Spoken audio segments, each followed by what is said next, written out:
एक बार किसी ने नूर जहां से पूछने की जरूरत की कि मोहतरमा आप कब से गा रही हैं? नूर जहां का जवाब था, मैं तो शायद पैदा होते वक्त भी गा ही रही थी।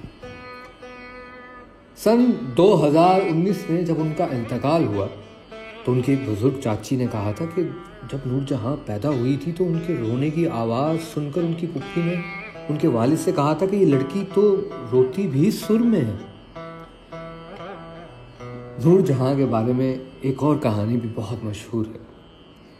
1930 के अशरे में एक बार लाहौर में एक मकामी पीर के अकीदतमंदों ने उनके एजाज में सूफियाना मौसीकी की एक ख़ास शाम का इनेकाद किया था। एक लड़की ने वहाँ पर कुछ नातें सुनाई तो पीर ने उस लड़की से कहा, बेटी कुछ पंजाबी में भी हमको सुनाओ ना। तो उस लड़की ने फौरी तौर पर पंजाबी में तान दिया, जिनके अल्फाज कुछ इस तरह से थे।